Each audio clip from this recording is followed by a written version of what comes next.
നമസ്കാരം, എഡിറ്റേഴ്സ് അവറിലേക്ക് സ്വാഗതം. ആദ്യം പ്രധാന വാർത്തകൾ. Flexi Electronics and Home Appliances. Flexi Life Easy. Solar അന്വേഷണ സംഘത്തിനെതിരെ ശ്രീധരൻ നായരുടെ വെളിപ്പെടുത്തൽ. കേസിൽ മുഖ്യമന്ത്രിയുടെ പേര് ഒഴിവാക്കാൻ അന്വേഷണ ഉദ്യോഗസ്ഥർ സമ്മർദ്ദം ചെലുത്തി. ടീം സോളാറിന് എല്ലാ സഹായവും ഉണ്ടെന്ന് മുഖ്യമന്ത്രി നേരിട്ട് ഉറപ്പു നൽകി. ജിജി തോംസനെ തന്നെ അടുത്ത ചീഫ് സെക്രട്ടറി ആക്കുമെന്ന് മുഖ്യമന്ത്രി. പുതിയ 28 മുനിസിപ്പാലിറ്റികൾ രൂപീകരിക്കാൻ തീരുമാനം. കണ്ണൂരിനെ കോർപ്പറേഷനാക്കും. കരിയോയിൽ കേസിൽ നടപടി തുടരാനും നിർദ്ദേശം. കേന്ദ്രമന്ത്രി മുക്താർ അബ്ബാസ് നഖ്വിക്ക് 1 വർഷം തടവ് ശിക്ഷ. രാംപൂർ കോടതി ഉത്തരവ് നിരോധനാജ്ഞ ലംഘിച്ചതിന് മേൽക്കോടതിയെ സമീപിക്കുമെന്ന് നഖ്വി. മാവോയിസ്റ്റുകളെ പിന്തുണച്ച് PC ജോർജ്. കോടികൾ മുടക്കിയുള്ള മാവോയിസ്റ്റ് വേട്ട എന്തിന്? മാവോയിസ്റ്റ് മുദ്രാവാക്യങ്ങൾ പ്രസക്തം. രാജ്യസുരക്ഷയാണ് പ്രധാനമെന്ന് മുഖ്യമന്ത്രി. പാലക്കാട് KFC ആക്രമണത്തിന് പിന്നിൽ മാവോയിസ്റ്റുകളാണെന്നതിന് എന്ത് തെളിവെന്ന് കോടതി. ശബരിമലയിൽ ഭക്തലക്ഷങ്ങൾ മകരജ്യോതി ദർശിച്ചു.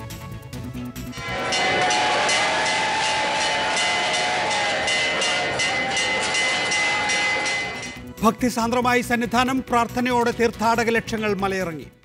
സോളാർ കേസിൽ മുഖ്യമന്ത്രിയുടെ പേര് ഒഴിവാക്കണമെന്ന് അന്വേഷണ ഉദ്യോഗസ്ഥർ തന്നോട് ആവശ്യപ്പെട്ടുവെന്ന് ജുഡീഷ്യൽ അന്വേഷണ കമ്മീഷന് മുമ്പാകെ ശ്രീധരൻ നായരുടെ മൊഴി. മുഖ്യമന്ത്രിയുടെ ഓഫീസിന് എതിരെ മാത്രമേ പരാതിയുള്ളൂ എന്നും അതിനാൽ മുഖ്യമന്ത്രിയുടെ പേര് ഒഴിവാക്കണമെന്നുമായിരുന്നു നിർദ്ദേശം. പരാതി ടെനി ജോപ്പനിൽ അവസാനിപ്പിക്കണം എന്ന് അന്വേഷണ ഉദ്യോഗസ്ഥർ ആവശ്യപ്പെട്ടു.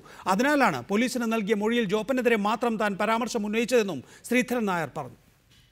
2012 ജൂലൈ 9 മുഖ്യമന്ത്രിയെ കാണാൻ സരിതയോടൊപ്പം സെക്രട്ടേറിയറ്റിലെ ഓഫീസിൽ ശ്രീധരൻ നായർ എത്തിയത്. സരിതയുടെ സ്വാധീനമുള്ളതുകൊണ്ട് മുഖ്യമന്ത്രിയുടെ ഓഫീസിലെത്താൻ ഒരു ബുദ്ധിമുട്ടും ഉണ്ടായില്ല. മുഖ്യമന്ത്രിയെ കാണുമ്പോൾ സരിതയും ജോപ്പനും മാത്രമേ ഒപ്പമുണ്ടായിരുന്നുള്ളൂ. സരിതയും മുഖ്യമന്ത്രിയും ചിരപരിചിതരെ പോലെയാണ് സംസാരിച്ചത്. ഇത്തരം പദ്ധതികളിൽ നിങ്ങളെപ്പോലുള്ളവർ സഹകരിക്കണമെന്ന് മുഖ്യമന്ത്രി പറഞ്ഞു. സംസ്ഥാനത്തെ വൈദ്യുത പ്രതിസന്ധിക്ക് ഇത് മാത്രമാണ് പോംവഴി. സുഹൃത്തുക്കളെയും പദ്ധതിയിൽ പങ്കാളികളാക്കണമെന്നും മുഖ്യമന്ത്രി ശ്രീധരൻ നായരോട് പറഞ്ഞു. സബ്സിഡിയും മറ്റ് ആനുകൂല്യങ്ങളും കേന്ദ്ര സംസ്ഥാന സർക്കാരിൽ നിന്നും പദ്ധതിക്ക് നൽകുന്നുണ്ട്. എല്ലാ സഹായവും ടീം സോളാറിന് സർക്കാർ നൽകുമെന്ന് മുഖ്യമന്ത്രി ഉറപ്പു നൽകിയതായും ശ്രീധരൻ നായർ ജുഡീഷ്യൽ കമ്മീഷനെ അറിയിച്ചു. 2 ലക്ഷം രൂപയുടെ DD മുഖ്യമന്ത്രിയുടെ ദുരിതാശ്വാസ നിധിയിലേക്ക് സരിത നൽകിയതായും ശ്രീധരൻ നായർ കമ്മീഷനെ അറിയിച്ചു. മുഖ്യമന്ത്രിയോടൊപ്പം സരിതയും ശ്രീധരൻ നായരും ലിഫ്റ്റിൽ കയറിയാണ് താഴേക്ക് പോയത്. മുഖ്യമന്ത്രിയുടെ കൂടി ഉറപ്പിന്റെ അടിസ്ഥാനത്തിലായിരുന്നു ടീം സോളാറിന് നൽകാനുള്ള ബാക്കി തുക നൽകിയതെന്നും ശ്രീധരൻ നായർ സോളാർ ജുഡീഷ്യൽ കമ്മീഷനെ അറിയിച്ചു. പോലീസിന് നൽകിയ വിശദീകരണത്തിൽ നിന്നും മുഖ്യമന്ത്രിയുടെ പേരൊഴിവാക്കാൻ അന്വേഷണ ഉദ്യോഗസ്ഥർ നിർദ്ദേശിച്ചതായി ശ്രീധരൻ നായർ ജുഡീഷ്യൽ കമ്മീഷനെ അറിയിച്ചു. അന്വേഷണം ജോപ്പനിൽ അവസാനിപ്പിക്കാമെന്നായിരുന്നു അന്വേഷണ ഉദ്യോഗസ്ഥർ മുന്നോട്ട് വെച്ച നിർദ്ദേശങ്ങളിലൊന്ന്. അതനുസരിച്ചാണ് മുഖ്യമന്ത്രിയുടെ പേര് പോലീസിന് നൽകിയ മൊഴിയിൽ നിന്നും ഒഴിവാക്കിയത്. എന്നാൽ ക്രിമിനൽ നടപടിച്ചട്ടം 164 അനുസരിച്ച് റാന്നി മജിസ്ട്രേറ്റ് കോടതിയിൽ നൽകിയ രഹസ്യമൊഴിയിൽ മുഖ്യമന്ത്രിയുടെ പേരും മറ്റു വിശദാംശങ്ങളും പറഞ്ഞിരുന്നു. ആ മൊഴിയാണ് ജുഡീഷ്യൽ കമ്മീഷന് മുൻപാകെ ശ്രീധരൻ നായർ ഇന്ന് ആവർത്തിച്ചത്. ഇതിനിടയിൽ നഷ്ടപ്പെട്ട പണം ബ്ലാക്ക് മണിയായി തിരികെ നൽകാമെന്ന വാഗ്ദാനവുമായി ചില രാഷ്ട്രീയ നേതാക്കൾ സമീപിച്ചിരുന്നതായും ശ്രീധരൻ നായർ പറഞ്ഞു. എന്നാൽ മുഖ്യമന്ത്രിക്കെതിരെ മൊഴി നൽകിയതിന്റെ പേരിൽ തന്റെ വ്യവസായങ്ങൾക്ക് ചിലർ അനാവശ്യ തടസ്സം സൃഷ്ടിക്കുകയാണെന്നും ശ്രീധരൻ നായർ ജുഡീഷ്യൽ കമ്മീഷനെ അറിയിച്ചു. റിപ്പോർട്ടർ, കൊച്ചി. അഡ്വക്കേറ്റ് ജയശങ്കർ, അജയ് തറയിൽ, K സുരേന്ദ്രൻ, സുനിൽകുമാർ MLA എന്നിവരാണ് നമ്മോടൊപ്പം ഇപ്പോൾ വിവിധ സ്റ്റുഡിയോകളിൽ. ആദ്യം ശ്രീ അജയ് തറയിൽ, മുഖ്യമന്ത്രിയുടെ പേര് ഉൾപ്പെടുത്തിയതിൻ്റെ പ്രത്യാഘാതം ഇപ്പോഴും നേരിടുകയാണ് എന്നാണ് ശ്രീധരൻ നായർ ഇന്ന് സോളാർ ജുഡീഷ്യൽ അന്വേഷണ കമ്മീഷനെ അറിയിച്ചിട്ടുള്ളത്. എൻവയോൺമെൻറ്റ് ഇമ്പാക്ട് അസസ്മെൻറ്റ് അതോറിറ്റി അംഗം മുഖ്യമന്ത്രിക്കെതിരായ മൊഴിയിൽ ഉറച്ചു നിൽക്കരുത് എന്ന് വിളിച്ചു പറഞ്ഞു. ഈ അംഗം ഉൾപ്പെട്ട കമ്മിറ്റി ഇപ്പോഴും 2 പാറമടകൾക്കുള്ള ലൈസൻസ് തടഞ്ഞു വച്ചിരിക്കുകയാണ് എന്ന്. മറ്റ് വെളിപ്പെടുത്തലുകളിൽ പോലീസ് വലിയ തോതിൽ സമ്മർദ്ദം ചെലുത്തുന്നു. പ്രത്യേക അന്വേഷണ സംഘം മുഖ്യമന്ത്രിയുടെ പേര് പറയാൻ പാടില്ല എന്ന് ഉപദേശിക്കുന്നു. അതുപോലെ തന്നെ രാഷ്ട്രീയ നേതാക്കളും വേണമെങ്കിൽ കള്ളപ്പണം ഈ 40 ലക്ഷം രൂപ നൽകാം, ദയവായി ഒഴിഞ്ഞു നിൽക്കണമെന്ന് ആവശ്യപ്പെടുന്നു. എന്താണ് സംഭവിക്കുന്നത് ശ്രീ അജയ് തറയിൽ? ശ്രീ ശ്രീധരൻ നായരുടെ ഈ മൊഴി 1.5 വർഷങ്ങൾക്ക് മുമ്പ് തന്നെ അദ്ദേഹം പറഞ്ഞു കഴിഞ്ഞ കാര്യമാണ്. കേരളത്തിലെ പത്രങ്ങളോട് പറഞ്ഞു. അദ്ദേഹം റാന്നി കോടതിയിൽ അദ്ദേഹം മൊഴി കൊടുത്തു. ഇതിനകത്തൊന്നും ഒരു പുതുമയില്ല. പിന്നെ പോലീസ് ഉദ്യോഗസ്ഥന്മാർ ശ്രീ അജയ് തറയിൽ, പുതുമയുള്ള കാര്യമാണ് ഞാൻ ആദ്യം അവതരിപ്പിച്ചത്. അതാണ് പറഞ്ഞത്. എൻവയോൺമെന്റൽ ഇമ്പാക്ട് അസസ്മെന്റ് അതോറിറ്റി 2 പാറമടകൾക്കുള്ള ലൈസൻസ് തടഞ്ഞു വെച്ചിരിക്കും. പാറമടകൾക്കുള്ള ലൈസൻസ് തടഞ്ഞു വെച്ചോ ഒന്നും അല്ല വിഷയം. അത് ശ്രീധരൻ നായർ വിചാരിക്കുന്നു മുഖ്യമന്ത്രിക്കെതിരെ താൻ പോലീസിലും 164 പ്രകാരവും മൊഴി കൊടുത്തത് കൊണ്ടാണ് എന്ന്. അല്ല, ശ്രീധരൻ നായർ ചെയ്യുന്ന മുഴുവൻ കുറ്റങ്ങളുടെയും കാരണം അദ്ദേഹത്തിന്റെ അനധികൃതമായ നിയമസാധുത ഇല്ലാത്ത കാര്യങ്ങൾക്കൊക്കെ ഈ ഗവൺമെന്റ് അനുകൂലമായ നിലപാടെടുക്കണമെന്ന് പറഞ്ഞ് അത് ഇതുകൊണ്ടാണ് എന്ന് പറയുന്നത് എനിക്ക് യാതൊരു യോജിപ്പുമില്ല. നിയമവിരുദ്ധമായി നടക്കുന്നതാണ് എന്നാണ് താങ്കളുടെ വാദം. ശ്രീ അജയ് തറയിൽ, തന്നെ ഭീഷണിപ്പെടുത്തിയ നേതാക്കൾ കോംപ്രമൈസ് ചെയ്യണമെന്ന് ആവശ്യപ്പെട്ടു വന്നവർ, അവരുടെ പേര് വിവരങ്ങൾ ശ്രീധരൻ നായർ പറയുന്നത് വേണമെങ്കിൽ ഒരു സീൽഡ് കവറിൽ ജുഡീഷ്യൽ അന്വേഷണ കമ്മീഷനെ ഏൽപ്പിക്കാമെന്നാണ്. ധൈര്യമുണ്ടോ അത് പുറത്തു വരുന്നതിനോട്? അത് പുറത്തു പറയട്ടെ. ശ്രീധരൻ നായർ ഇത് അന്ന് പറഞ്ഞാണല്ലോ, ഒരു വർഷം മുമ്പ് ശ്രീധരൻ നായർ ഇതേപോലെ എനിക്ക് കള്ളപ്പണം വാഗ്ദാനം ചെയ്തു, ഞാൻ വൈറ്റ് മണി വേണമെന്ന് പറഞ്ഞു എന്നെല്ലാം ശ്രീധരൻ നായർ അന്ന് പത്രക്കാരോട് പറഞ്ഞ കാര്യമാണ്. അത് ഉണ്ടാക്കുമല്ലോ, നികേഷിന്റെ കയ്യിൽ അതിന്റെ ബൈറ്റ് ഉണ്ടാകുമല്ലോ. ഇപ്പോൾ അദ്ദേഹം പുതുതായി പറഞ്ഞ വിഷയം എന്ന് പറയുന്നത് പ്രത്യേക അന്വേഷണ സംഘം അദ്ദേഹത്തോട് മുഖ്യമന്ത്രിയുടെ പേര് പറയരുത് എന്ന് നിർബന്ധിച്ചെന്നാണ്. അദ്ദേഹത്തിന് 2 വർഷം കഴിഞ്ഞപ്പോഴാണോ? അല്ലല്ലല്ലല്ലല്ലല്ലല്ലല്ല, അതും എന്നോട് പറഞ്ഞിട്ടുള്ള കാര്യം തന്നെയാണ്. പക്ഷേ ഇപ്പോൾ അദ്ദേഹം കൂട്ടിച്ചേർക്കുന്നത് ഈ പാറമട അടക്കമുള്ള തന്നെ ഉപദ്രവിക്കുന്ന വിഷയങ്ങളെ കുറിച്ചാണ്. ശ്രീ സുനിൽകുമാർ, സോളാർ ജുഡീഷ്യൽ അന്വേഷണ കമ്മീഷന്റെ വിസ്താരവേളയിൽ ഇപ്പോൾ സജാദ്, അബ്ദുൾ മജീദ്, ബാബുരാജ്, ശ്രീധരൻ നായർ, ഇനിയിപ്പോൾ വരാനുണ്ട് ഒരു നിര. എല്ലാവരും പറയുന്നത് സരിതയും മുഖ്യമന്ത്രിയും തമ്മിൽ ചിരപരിചിതരെ പോലെയാണ് എന്നാണ്. ബാബുരാജ് ചില ഉദാഹരണങ്ങൾ തന്നെ ചൂണ്ടിക്കാണിക്കുന്നു. അദ്ദേഹത്തിൻ്റെ നാട്ടിൽ അദ്ദേഹത്തിൻ്റെ ഒരു സ്ഥലമുണ്ട്, ആ സ്ഥലം അളപ്പിക്കാൻ ശ്രമിച്ചു, നടക്കുന്നില്ല. 1 മാസവും 2 മാസവും ഒക്കെ പിടിക്കുമെന്നാണ് ഉദ്യോഗസ്ഥർ പറയുന്നത്. സരിത വന്നു, സരിതയുടെ കൈപ്പടയിൽ തന്നെ ഒരു പരാതി എഴുതി തയ്യാറാക്കി ബാബുരാജിനെ കൊണ്ട് ഒപ്പിടിക്കുന്നു. അത് ഒരാഴ്ചക്കുള്ളിൽ നടത്തിക്കൊടുക്കാൻ സരിതയ്ക്ക് കഴിയുന്നു. അപ്പോൾ ബാബുരാജ് അന്തം വിട്ടു പോവുകയാണ് സരിതയുടെ ഇൻഫ്ലുവൻസിനെ കുറിച്ച്. ഇതേപോലെ തന്നെയാണ് ഇന്ന് ശ്രീധരൻ നായർ പറഞ്ഞത്. മുഖ്യമന്ത്രിയുടെ ഓഫീസിലേക്കുള്ള കണ്ടോൺമെൻറ്റ് ഗേറ്റിൽ പോലീസ് സല്യൂട്ട് അടിച്ച് സരിതയും ശ്രീധരൻ നായരെയും കടത്തിവിടുന്നു. നോർത്ത് ബ്ലോക്കിൽ കാണുന്ന ഉദ്യോഗസ്ഥരെല്ലാം എഴുന്നേറ്റ് നിൽക്കുന്നു. മുഖ്യമന്ത്രി സരിത വന്നപ്പോൾ എഴുന്നേറ്റ് പിന്നിൽ നിൽക്കുന്ന ശ്രീധരൻ നായരെയും സരിതയും വന്ന് കാണുന്നു, ഒന്നിച്ച് ലിഫ്റ്റിൽ താഴെ ഇറങ്ങുന്നു. അങ്ങനെ നിരവധി മൊഴികൾ ഇപ്പോൾ ഒന്നിച്ച് ജുഡീഷ്യൽ അന്വേഷണ കമ്മീഷന് മുമ്പാകെ എത്തുമ്പോൾ ശ്രീ സുനിൽകുമാർ, ഒരു ഘട്ടത്തിൽ നിങ്ങൾ ഈ ജുഡീഷ്യൽ അന്വേഷണ കമ്മീഷനുമായി സഹകരിക്കേണ്ട എന്ന് തീരുമാനിച്ചതാണ്. ഇപ്പോൾ ശ്രീധരൻ നായർ പറയുന്നു ഈ ജുഡീഷ്യൽ അന്വേഷണ കമ്മീഷൻ അനുഭാവപൂർവ്വം തന്നോടക്കമുള്ളവരോട് പെരുമാറുന്നു എന്ന്. തെറ്റിപ്പോയോ നിങ്ങളുടെ നേരത്തെയുള്ള തീരുമാനം? ഇതൊക്കെ നേരത്തെ ആകാമായിരുന്നില്ലേ?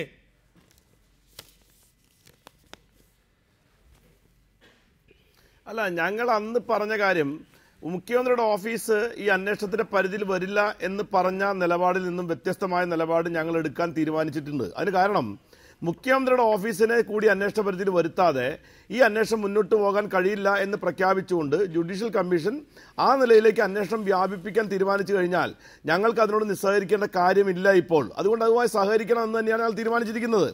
ജുഡീഷ്യൽ കമ്മീഷൻ ഞങ്ങൾ തെളിവെടുക്കാൻ വേണ്ടി ക്ഷണിച്ചാൽ തീർച്ചയായിട്ടും ഞങ്ങൾ അവിടെ പോവുകയും തെളിവെടുക്കുകയും ചെയ്യും. ഇവിടെ അജയ് തറയിൽ പറഞ്ഞ പോലെ ഇതൊരു പുതിയ കാര്യമല്ല എന്ന് അദ്ദേഹം പറയുന്നത് ശരി തന്നെയാണ്, പുതിയ കാര്യമല്ല. അതിൽ നിന്ന് അജയ് തറയിൽ മനസ്സിലാക്കേണ്ട കാര്യം, നിങ്ങൾ എത്ര കാലം ഇത് മൂടി വെച്ചാലും എത്ര കാലം കുഴിച്ചു മൂടിയാലും ഈ സത്യം ഏതെങ്കിലും ഒരു ദിവസം പുറത്തു വരുമെന്നതിൻ്റെ ഒരു ദൃഷ്ടാന്തം കൂടിയാണ് ഇപ്പോൾ വന്നിരിക്കുന്ന പുതിയ കാര്യം. കാരണം ജുഡീഷ്യൽ കമ്മീഷൻ മുമ്പാകെ ശ്രീധരൻ നായർ വെളിപ്പെടുത്തിയിരിക്കുന്ന പ്രധാനപ്പെട്ട കാര്യം, അന്ന് പറഞ്ഞ പോലെ ഈ സരിത നേതൃത്വം കൊടുക്കുന്ന ടീം സോളാർ എന്ന തട്ടിപ്പ് കമ്പനിയുമായി ഉമ്മൻചാണ്ടിക്കും അദ്ദേഹത്തിന്റെ ഓഫീസിനും കോൺഗ്രസ് നേതാക്കന്മാർക്കും ഉണ്ടായിരുന്ന അഭേദ്യമായ ബന്ധമാണ് പുറത്തു വരാനുണ്ടായിരുന്നത്. അതിന്റെ തെളിവുകളെല്ലാം നശിപ്പിച്ച് നിങ്ങൾ തന്നെയാണ്. തരാതരം പോലെ തെളിവ് നശിപ്പിക്കുക, മൊഴി കൊടുക്കുന്നവരെ ഭീഷണിപ്പെടുത്താൻ. ഇപ്പോൾ പാറമട മുതലാളിയായിരിക്കുന്ന ശ്രീധരൻ നായർ ഭീഷണിപ്പെടുത്താൻ ഏറ്റവും നല്ലത് അതുമായി ബന്ധപ്പെട്ട പരിസ്ഥിതി ആഘാത പഠനത്തിന്റെ റിപ്പോർട്ട് കൊടുക്കുന്ന മെമ്പർ ഉപയോഗിക്കലാണ്. അപ്പോൾ ഉമ്മൻചാണ്ടിക്കെതിരെ തെളിവ് കൊടുത്തവരെയെല്ലാം ഏതൊക്കെ രൂപേണ അവർ ഉപദ്രവിക്കാമോ, അവരുടെ മേൽ സമ്മർദ്ദം ചെലുത്താമോ, പണം കൊടുക്കേണ്ടടുത്ത് പണം കൊടുക്കുക, സ്വാധീനം ചെലുത്തുക തുടങ്ങി ചെയ്തുകൊണ്ട് ഈ സത്യങ്ങളെല്ലാം തമസ്കരിക്കാൻ വേണ്ടി ഉമ്മൻചാണ്ടിയും അദ്ദേഹത്തിന്റെ ഓഫീസും പരിശ്രമിച്ചിട്ടുണ്ട് എന്നതിന്റെ തെളിവുകൾ കൂടിയാണ് ശ്രീധരൻ നായർ ഇപ്പോഴും ഉറച്ചു നിന്നുകൊണ്ട് ഈ മൊഴി രേഖപ്പെടുത്തിയതിൽ നിന്നും വ്യക്തമാക്കപ്പെട്ടിരിക്കുന്നത്. അതുകൊണ്ട് എത്ര പഴയ കാര്യമാണെങ്കിലും ആ പഴയ കാര്യത്തിന് ഇപ്പോഴും പ്രസക്തിയുണ്ടെന്ന് മാത്രമല്ല, സോളാർ അഴിമതിയുമായി ബന്ധപ്പെട്ട വിഷയം കേവലം ഒരു പെണ്ണുകേസല്ല, മറിച്ച് സാമ്പത്തികമായ വലിയ ഇടപാടുണ്ട്. അതിനകത്ത് ഉമ്മൻചാണ്ടിക്ക് മാത്രമല്ല കോൺഗ്രസിന്റെ സമുന്നതന്മാരായ നേതാക്കന്മാർക്കും കേന്ദ്രമന്ത്രിമാർക്കും മറ്റു പലർക്കുമുള്ള ബന്ധം കൂടി വരുന്ന ദിവസങ്ങളിൽ പുറത്തു വരാൻ. ശ്രീ കെ സുരേന്ദ്രൻ, ഇവിടെ ഇന്നിപ്പോ ശ്രീധരൻ നായർ പറയുന്നത് തനിക്കെതിരെ പ്രതികാര ബുദ്ധിയോടുകൂടി സംസ്ഥാന സർക്കാർ പെരുമാറുന്നു എന്നാണ്. പോലീസ് തന്നെ നിർബന്ധിക്കുന്നു, മുഖ്യമന്ത്രിയുടെ പേര് വരെ പോകണ്ട, മുഖ്യമന്ത്രിയുടെ ഓഫീസ് വരെ പോയിക്കോളൂ എന്ന്. പ്രത്യേക അന്വേഷണ സംഘം ഉപദേശിക്കുന്നു. നിങ്ങൾക്ക് പണം തിരികെ കിട്ടുകയല്ലേ വേണ്ടത്, മുഖ്യമന്ത്രിയുടെ പേര് പറയുന്നത് എന്തിനാണ്, അവിടെ വെച്ച് അവസാനിപ്പിക്കുക എന്ന്. ഇവിടെ താങ്കളും ശ്രീ അഡ്വക്കേറ്റ് ജയശങ്കറും കോടതിയുടെ ഇടപെടലിനെ കുറിച്ച് പോലും പരാതി നൽകുകയും ഹൈക്കോടതി അത് ശരിവെക്കുകയും ഒക്കെ ചെയ്തു. അപ്പോൾ പോലീസ്, പ്രത്യേക അന്വേഷണ സംഘം, മുഖ്യമന്ത്രിയുടെ ഓഫീസ്, കോടതി, ഇങ്ങനെ എല്ലാ മേഖലകളെയും സ്വാധീനിക്കാൻ ഭരണവർഗത്തിന് സാധിക്കുന്നു എന്നുള്ളത് കൊണ്ട് തന്നെ ഒരു ജുഡീഷ്യൽ അന്വേഷണ കമ്മീഷന് എന്ത് കഴിയുമെന്നാണ്. ഒരു ശുപാർശ കൊടുക്കാം, ആ ശുപാർശ നേരെ ചവറ്റുകുട്ടയിൽ ഇടാം എന്നല്ലാതെ ഈ കമ്മീഷൻ ഇനി എത്ര സത്യസന്ധമായി പ്രവർത്തിച്ചാലും എന്ത് ഗുണം?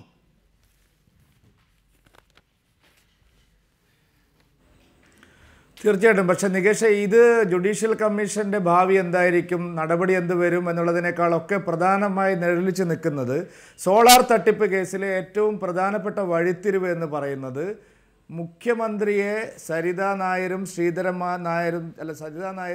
നായരും ചേർന്ന് കണ്ടു എന്നുള്ളതായിരുന്നു. അതാണ് അന്ന് എല്ലാവരും, നിങ്ങളുൾപ്പെടെയുള്ള മാധ്യമങ്ങൾ പിന്നെ ശ്രീധരൻ നായരുടെ ഇൻ്റർവ്യൂ നടത്തി, ഞങ്ങളെല്ലാം അതിനു മുമ്പ് തന്നെ വാർത്താ സമ്മേളനം നടത്തി, ഇതിനകത്ത് ഗവൺമെൻറ്റിൻ്റെ ഇടപെടൽ പറഞ്ഞു.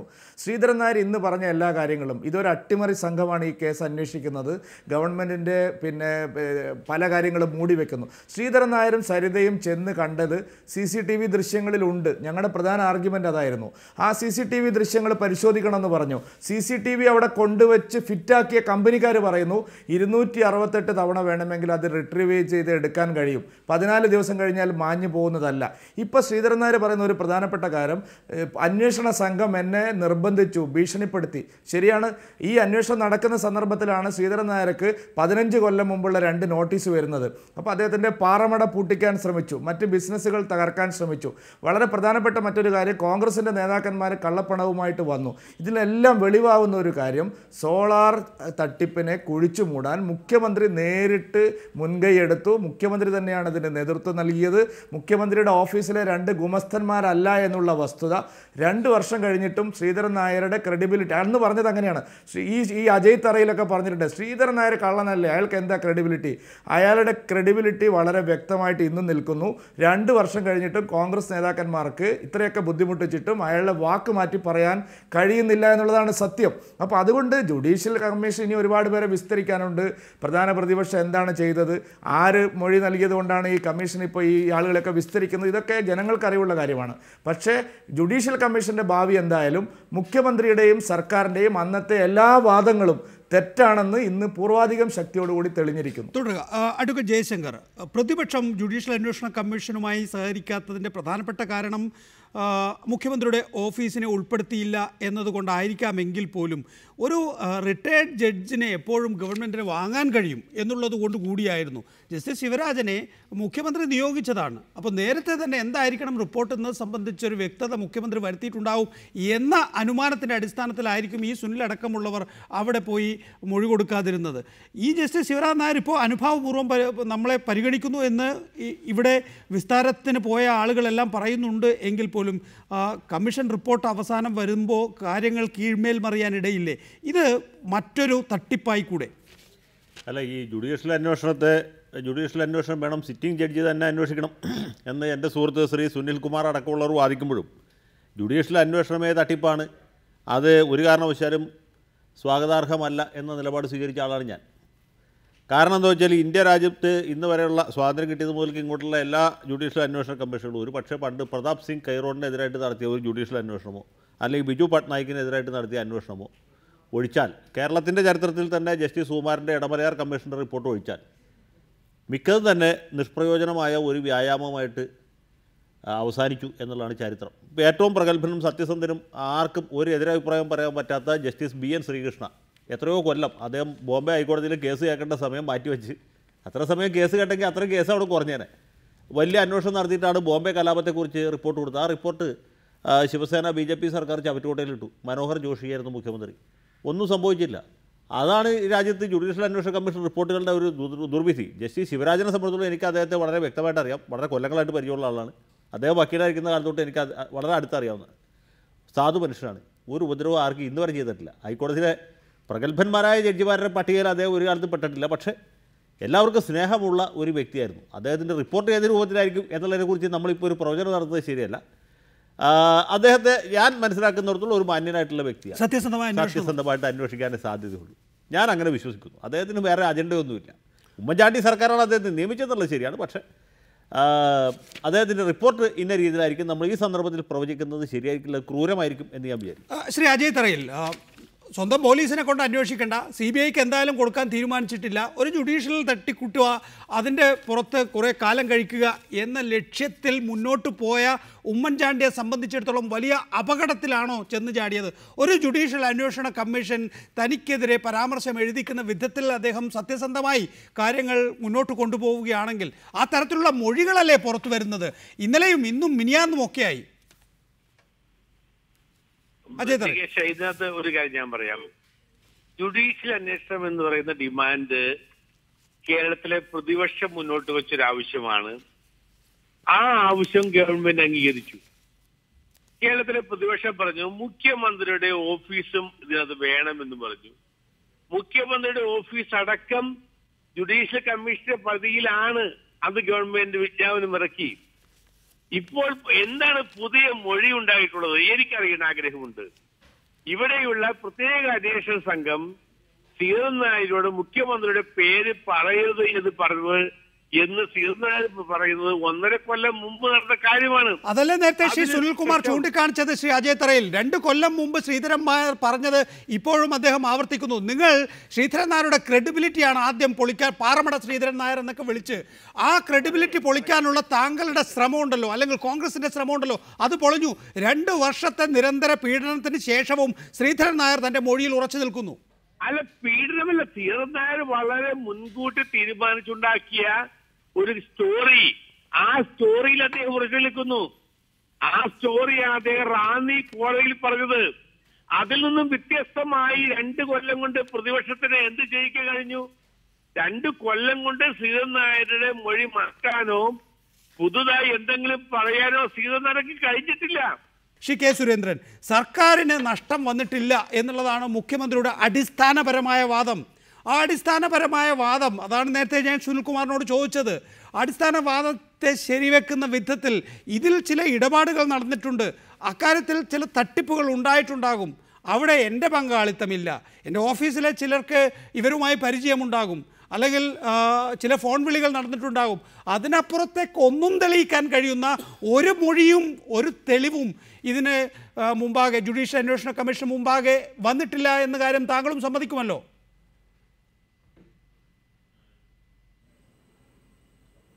അല്ല, സർക്കാരിന് നഷ്ടം വരുമോ ഇല്ലയോ എന്നുള്ളതിൻ്റെ കാര്യം ഞാൻ വരാം നികേഷ്. ഇതിൽ ശ്രീധരൻ നായർ മാത്രമാണ്. നേരത്തെ സജാദും ബാബുവും ഒക്കെ മുഖ്യമന്ത്രിയുടെ കത്തുണ്ടെന്നും ജോപ്പം പറഞ്ഞപ്പോൾ അത് വിശ്വസിച്ചു.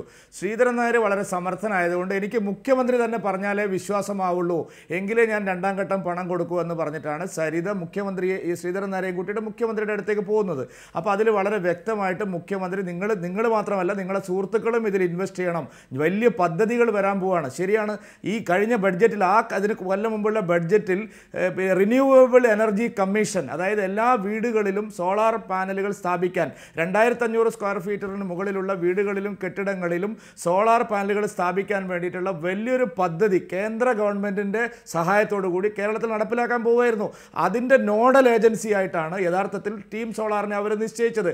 അതിനിടയിലാണ് ഈ വാദങ്ങളെല്ലാം ഉണ്ടായത്. അതുകൊണ്ടാണ് PC ജോർജ് പറഞ്ഞത് 50,000 കോടി രൂപയുടെ 20,000 കോടി രൂപയുടെ അഴിമതിയാണ് പ്ലാൻ ചെയ്തതെന്ന്. അപ്പോൾ അതാണ് സത്യം. മുഖ്യമന്ത്രി സഹായിച്ചിരുന്നു. ആ സഹായം കൊണ്ടാണ് ഇവർ ഇത്രയും വലിയ നെറ്റ്വർക്ക് ഉണ്ടാക്കിയത്. ആ സഹായത്തിൻ്റെ ഫലമായി ഗവൺമെൻറ്റിൻ്റെ പദ്ധതിയുടെ നോഡൽ ഏജൻസിയായിട്ട് സരിതയുടെ കമ്പനി വരുമായിരുന്നു. ഇതെല്ലാം പച്ചയായിട്ടുള്ള സത്യങ്ങളാണ്. ഇപ്പോഴും റിട്രീവ് ചെയ്യാൻ കഴിയും നികേഷ്. അവിടെ സ്ഥാപിച്ച കമ്പനിയിൽ നിന്ന് ഞാൻ വിവരം തേടിയിട്ടുണ്ട്. ആ സ്ഥാപിച്ച കമ്പനി പറയുന്നത് അവിടെ ദൃശ്യങ്ങൾ റിട്രീവ് ചെയ്യാൻ കഴിയും. പക്ഷേ നമ്മുടെ കേരളത്തിലെ പിന്നെ ഇത് സ്ഥാപിച്ച് അവിടെ കൊണ്ടുപോയി ഫിറ്റ് ചെയ്ത കമ്പനികളുണ്ട്. അവർ കെൽട്രോൺ പറയുന്നത് തരാൻ പറ്റില്ല എന്നാണ്. ഞാൻ വിവരാവകാശം കൊടുത്തിട്ട് കേരളത്തിൻ്റെ കെൽട്രോണോ അതുമായി ബന്ധപ്പെട്ട ഉദ്യോഗസ്ഥന്മാരോ ഒരു മറുപടിയും തന്നില്ല. ഞാൻ അപ്പീൽ പോയി, എന്നിട്ടും തന്നില്ല.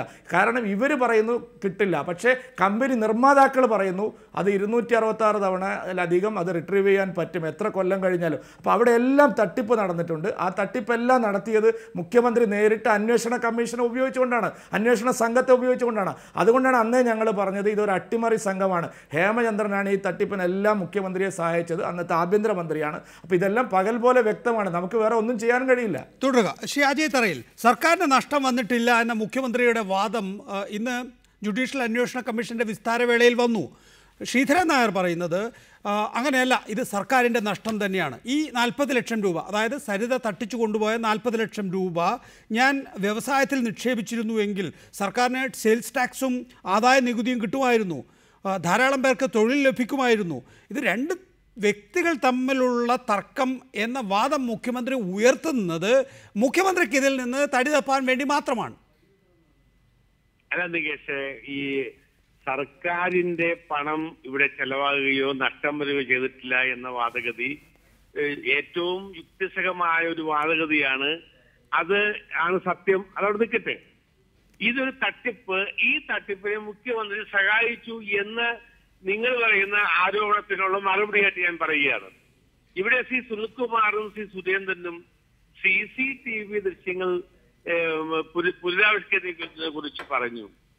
CCTV കോറിഡോറിലാണ്, വരാന്തയിലാണ്. ആ വരാന്തയിൽ ഒരിക്കലും മുഖ്യമന്ത്രി പോയി ഈ ശ്രീധരൻ നായരെയും സരിതയും കാണും എന്ന് ആരൊക്കെങ്കിലും ധരിക്കുന്നുണ്ടോ? ശ്രീധരൻ നായർ കണ്ടു എന്ന് പറയുന്നത് മുഖ്യമന്ത്രിയുടെ ചേംബറിലാണ്. മുഖ്യമന്ത്രിയുടെ ചേംബറിലുള്ളത് വെബ് ക്യാമറയാണ്.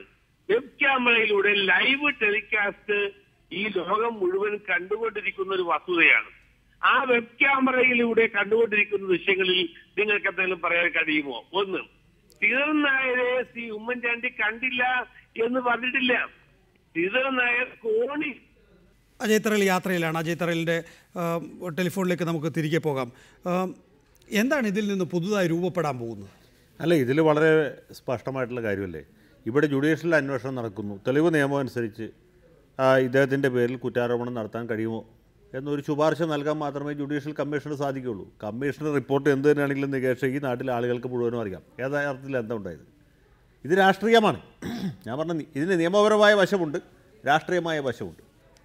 സർക്കാരിൻ്റെ നഷ്ടം വന്നിട്ടില്ല എന്നുള്ളതൊക്കെ ദുർവ്യാഖ്യാനമാണ്. കാരണം സർക്കാരിൻ്റെ നഷ്ടം മാത്രമല്ലല്ലോ, കേരളത്തിൻ്റെ മുഖ്യമന്ത്രി കൂടി പങ്കാളിത്തം വഹിച്ച് ഒരാൾ വേറൊരാളെ വഞ്ചിക്കാൻ കൂട്ടു നിൽക്കുന്നത് ഒരു അഭിനന്ദനീയമായ കാര്യമാണെന്ന് നിങ്ങൾക്ക് തോന്നുന്നുണ്ടോ? ഇപ്പോൾ ശ്രീധരൻ നായരുടെ കയ്യിൽ കുറേ പണമുണ്ട്, സരിതാ നായർക്ക് അത് പറ്റിക്കണം, മുഖ്യമന്ത്രി അതിന് ശുപാർശ ചെയ്യുന്നു. ശ്രീധരൻ നായരെ പോലെ ഒരാളെ കൊള്ളയടിക്കാനായിട്ട് കേരള മുഖ്യമന്ത്രി കൂട്ടുനിൽക്കാൻ പാടുണ്ടോ? ഒരാളെ പറ്റിക്കാനായിട്ട് കൂട്ടുനിൽക്കാൻ പാടില്ല. അത് വലിയ തെറ്റാണ്. സർക്കാരിന് നഷ്ടം വന്നോ നഷ്ടം വന്നില്ലോ എന്നുള്ള അപ്രസക്തമാണ്. ഇങ്ങനെ ഒരു തട്ടിപ്പിന് കേരള മുഖ്യമന്ത്രി കൂട്ടുനിന്നോ ഇല്ലയോ, അതാണ് പ്രധാനപ്പെട്ട കാര്യം. അങ്ങനെ കൂട്ടുനിന്നുവെങ്കിൽ അദ്ദേഹം ആ സ്ഥാനത്തിരിക്കാൻ യോഗ്യനല്ല എന്ന് ഞാൻ പറയും. ഇനി പ്രശ്നം അതല്ല. നിയമപരമായിട്ട് ഇപ്പോൾ ജസ്റ്റിസ് ശിവരാജൻ ഉമ്മൻചാണ്ടിയെ കുറ്റക്കാരനെന്ന് കണ്ടാലും കണ്ടില്ലെങ്കിലും ഈ നാട്ടിൽ അരിയാഹാരം കഴിക്കുന്ന ആളുകൾക്കൊക്കെ അറിയാം സരിതാ നായരുടെ ബിസിനസ് എന്തായിരുന്നു. അതിന് മുഖ്യമന്ത്രിയും അദ്ദേഹത്തിൻ്റെ ഓഫീസിലിരിക്കുന്ന ആളുകളും ഏത് രീതിയിലാണ് സഹായിച്ചത്. ആ വിഷയം തീരുമാനിക്കുന്ന ഉമ്മൻചാണ്ടി പറഞ്ഞ പോലെ ജനകീയ കോടതിയാണ്. 2016 മെയ് മാസത്തിൽ അല്ലെങ്കിൽ ഏപ്രിൽ മാസത്തിൽ നടക്കാൻ പോകുന്ന തെരഞ്ഞെടുപ്പ് ഇതിൻ്റെ ഹിതപരിശോധനയായിരിക്കും. ടീം സോളാർ പോലെയുള്ള തട്ടിപ്പുകളെ കേരളം അംഗീകരിക്കുന്നുണ്ടോ? ഒന്ന്, ഈ രാജ്യത്ത് സത്യസന്ധരായ എന്തുമാത്രം IAS ഉദ്യോഗസ്ഥന്മാരുണ്ട്, അവരെയൊക്കെ മാറ്റി നിർത്തിക്കൊണ്ട് ജിജി തോമസിനെ പോലെ കളങ്കിതനായ ഒരാളെ ചീഫ് സെക്രട്ടറി ആക്കണോ? സത്യസന്ധനായ ഒരു സർക്കാർ ഉദ്യോഗസ്ഥൻ്റെ മേൽ IAS ഉദ്യോഗസ്ഥൻ്റെ മേൽ കൈ ഒഴിച്ച ആളുകളെ കേസ് പിൻവലിച്ചത് ശരിയാണോ? മജിസ്ട്രേറ്റ് കോടതി വെറുതെ വിട്ട സുപ്രീം കോടതി വരെ ശിക്ഷിച്ച സുപ്രീം കോടതി വരെ ശരിവെച്ച കേസിലെ പ്രതിക്ക് 1 ലക്ഷം രൂപ ഫൈൻ ഈടാക്കാൻ പറഞ്ഞ് വെറുതെ വിട്ടത് തെറ്റാണോ ശരിയാണോ? ഇതൊക്കെ തീരുമാനിക്കുന്നത് 2016 തെരഞ്ഞെടുപ്പിലായിരിക്കും. മനസ്സിലായില്ലേ? ഇതാണ് ഇവിടുത്തെ വിഷയം. ജനകീയ കോടതി തീരുമാനിക്കേണ്ട കാര്യം. അജയ് തറയിൽ, മുഖ്യമന്ത്രി എന്ത് ധാർഷ്ട്യമാണ് കാണിക്കുന്നത്? ഒരു കേസ്, കരിയോയിലെ വെച്ച കേസ് അല്ലെങ്കിൽ ഒരു IAS ഉദ്യോഗസ്ഥനെതിരായ ആക്രമണ കേസ് പ്രോസിക്യൂഷനിലേക്ക് വിടാതെ മുഖ്യമന്ത്രി തീർപ്പാക്കുകയാണ് ഇവരൊന്നും പ്രതികളല്ല എന്ന്. 2 വർഷം ശിക്ഷിക്കപ്പെട്ട ഒരാൾക്ക് 1 ലക്ഷം രൂപ പിഴ കൊടുത്ത് മുഖ്യമന്ത്രി അവിടെയും ദൈവം ചമയുകയാണ്. പിഴ അടക്കാൻ നിർദ്ദേശിച്ചോളൂ. അതിനൊക്കെ പുറമെയാണ് സോളാർ കേസിൽ ഉയർന്നിട്ടുള്ള ആരോപണം. എന്തൊക്കെയാണ്? പോലീസുകാർ തന്നെ ഇടപെട്ട് മുഖ്യമന്ത്രിയുടെ പേര് പറയാൻ പാടില്ല എന്ന് പറയുന്നു. പ്രത്യേക അന്വേഷണ സംഘം മുഖ്യമന്ത്രിയുടെ പേര് ഒഴിവാക്കി ടെനി ജോപ്പനിൽ നിർത്തണം എന്ന് പറയുന്നു. കോടതി തന്നെ മുഖ്യമന്ത്രിക്ക് വേണ്ടിയായിരിക്കുമല്ലോ കോടതി ഈ കേസ് ചവിട്ടിപ്പിടിച്ചത്. നിയമവ്യവസ്ഥയെ സ്വതന്ത്രമായി പ്രവർത്തിക്കാൻ അനുവദിക്കില്ല എന്ന് UDF സർക്കാർ ഉറപ്പിച്ചു നിർത്തിയിരിക്കുകയാണ്. കേട്ടില്ല. നിയമവ്യവസ്ഥയെ പ്രവർത്തിക്കാൻ അനുവദിക്കില്ല എന്ന് UDF സർക്കാർ തീരുമാനമെടുത്തിരിക്കുകയാണ്. ഞാൻ ഒരു ഗവൺമെന്റ് അത് ഇടതുപക്ഷമായാലും UDF ആയാലും പല കേസുകളും പിൻവലിക്കും. എന്റെയൊക്കെ പേര് എത്രയോ കേസുകൾ ഉണ്ടായിരുന്നു. പോലീസ് സംഘടന ആക്റ്റീവമായ കേസുകളാണ്, സമരം ചെയ്ത കേസുകളാണ്. അതൊക്കെ പലതും പിൻവലിച്ചിട്ടുണ്ട്. അല്ലാതെ വ്യക്തിപരമായ മറ്റ് കേസുകളൊന്നും പിൻവലിച്ചിട്ടില്ല. ഇത് കരിയോയിൽ ഒഴിച്ചത് KSUക്കാരുടെ സമരമുറയാണ്. ആ സമരത്തിന്റെ ഭാഗമായ കേസുകൾ പിൻവലിക്കും. DYFI നടത്തിയ സമരങ്ങളുടെ കേസുകൾ പിൻവലിക്കും. അതുപോലെ നിരവധി സമരങ്ങൾ പിൻവലിച്ചിട്ടുണ്ട്. ABVP നേതാവിന്റെ കേസ് പിൻവലിച്ചില്ലേ? തെറ്റായ കാര്യമായിട്ട് എനിക്ക് തോന്നിയിട്ടില്ല. അപ്പോൾ അതൊക്കെ ഗവൺമെന്റിന്റെ പവറിൽപ്പെട്ട കാര്യങ്ങളാണ്. നമ്മൾ അത്രയും കാര്യങ്ങളെ കുറിച്ച് പറയേണ്ട. അതാണ് നേരത്തെ ജയശങ്കർ സൂചിപ്പിച്ചത് 2016 ഇതിന്റെയൊക്കെ റഫറൻഡം ആയിരിക്കും നടക്കാൻ പോകുന്നത് എന്ന്.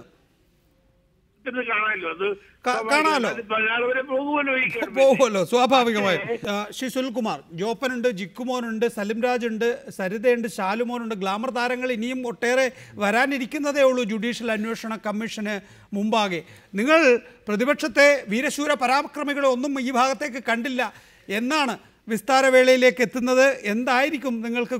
നേരത്തെ ശ്രീധരൻ നായർ തന്നെ ചർവിത ചർവണമാണെന്നാണ് ശ്രീ അജയ് തറയിൽ പറയുന്നത്. ആ പറയുന്നത് പോലെ തന്നെയാണോ? എന്തെങ്കിലും പുതുതായി കമ്മീഷന് മുമ്പാകെ പറയാനുണ്ടോ? അല്ല, ഞങ്ങളെ കമ്മീഷൻ ക്ഷണിച്ചാൽ തീർച്ചയായിട്ടും അവിടെ പോയി മൊഴി കൊടുക്കും. നേരത്തെ ഞാൻ ഈ വിഷയവുമായി ബന്ധപ്പെട്ട് നിയമസഭയിൽ പല വിഷയത്തിൽ ഇടപെട്ട ഒരാളാണ്. എനിക്ക് നോട്ടീസ് കിട്ടിയിരുന്നില്ല. എനിക്ക് നോട്ടീസ് കിട്ടിയാൽ മൊഴി കൊടുക്കാൻ എൻ്റെ പാർട്ടി എന്നോട് നിർദ്ദേശം നൽകിയിട്ടുണ്ട്. ഞാൻ തീർച്ചയായിട്ടും മൊഴി കൊടുക്കും.